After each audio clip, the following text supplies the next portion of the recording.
ओम शांति। आज राजयोग की तीसरी शक्ति, जिसे कहा जाता है परखने की शक्ति, उसके विषय में हम विचार विमर्श करेंगे। आज जिस संसार में हम जी रहे हैं, यहाँ आडंबर बहुत है, बनावट है, दिखावट है, मिलावट है।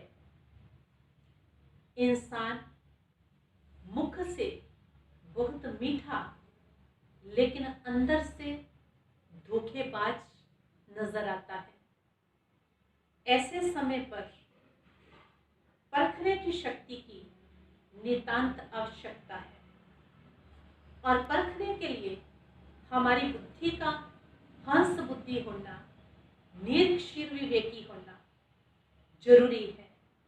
आज परख शक्ति की कमी के कारण दुनिया में हम देखते हैं सगाई, शादी और बिजनेस टूट रहे हैं, क्योंकि हर जगह धोखा नजर आता है और जिसके साथ धोखा हो जाता है वो पश्चाताप करता है, परेशान होता है।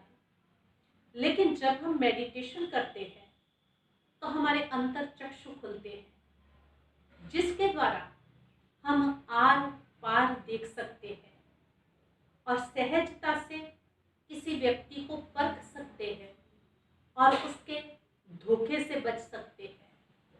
आज असली क्या है, नकली क्या है, इसे कैसे परखें? जैसे एक जोहरी के पास कसौटी रूपी एक यंत्र होता है, जिस यंत्र के द्वारा वो असली व नकली जेवर की पहचान करता है और दुनिया के धोखे से अपने आप को बचा सकता है। उस परखने की शक्ति के लिए हमारे मन की एकाग्रता और गंभीरता का होना अति जरूरी है।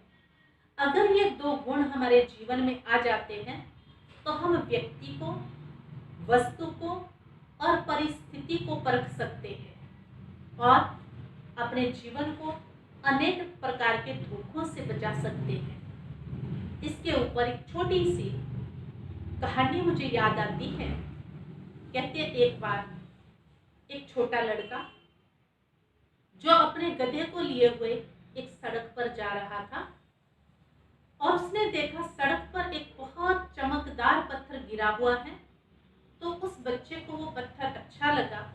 उसने उस पत्थर को उठा करके एक रस्सी के सहारे से अपने गधे के गले में बांध दिया और जब वो जा रहा था तो रास्ते में उसको एक व्यक्ति मिला, जिसने उस बच्चे को कहा कि ये चमकदार पत्थर क्या तुम बेचना चाहते हो?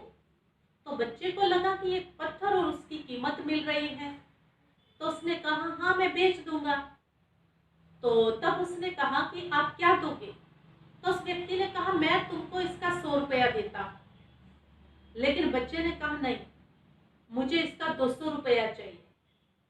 लेकिन उस व्यक्ति ने सोचा कि ये बच्चा 100 रुपये में ही मान जाएगा, तो मुझे इसको 200 रुपया देने की क्या जरूरत है। लेकिन वो व्यक्ति आगे बढ़ गया। थोड़े समय के पश्चात एक और व्यक्ति उसी रास्ते से गुजर रहा था, वो भी एक जोहरी था। तो उसने उस बच्चे को कहा कि तुम ये चमकदार पत्थर क्या बेचना चाहते हो? तो उस बच्चे ने कहा हाँ बेच दूंगा। तो तब उस जोहरी ने कहा क्या लोगे? तो उस बच्चे ने कहा कि 200 रुपया। तो उस व्यक्ति ने फट से उसको 200 रुपया दे दिया और उस पत्थर को लेकर के वो चला गया।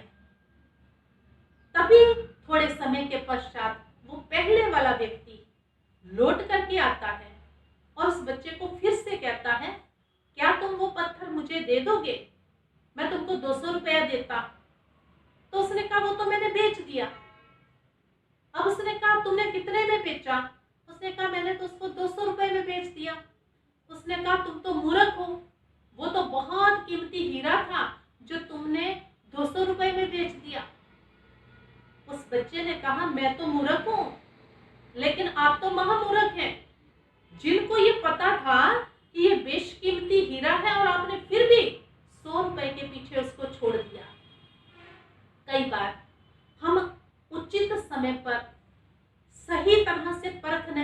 पाते हैं। क्यों ऐसा हुआ? क्योंकि हम लालच के वशीभूत हो गए और लालच के वशीभूत बुद्धि सही निर्णय नहीं कर पाती है, सही परख नहीं पाती है। इसलिए हम देखते हैं कि कई बार ज्ञान होते हुए भी सही परख ना पाने के पीछे कोई ना कोई इच्छा आकांक्षा होती है।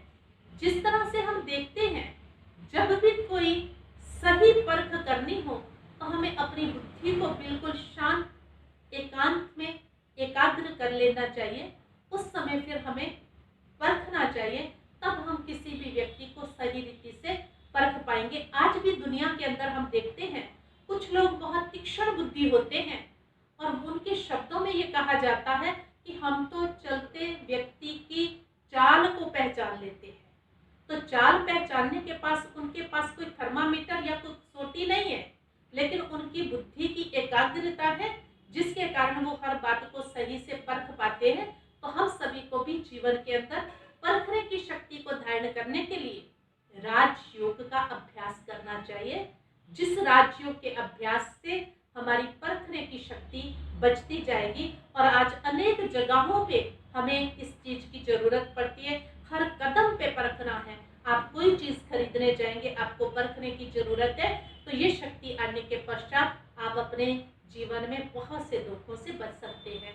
और इसके पश्चात हम अगले सत्र में सुनेंगे चौथी शक्ति। ओम शांति।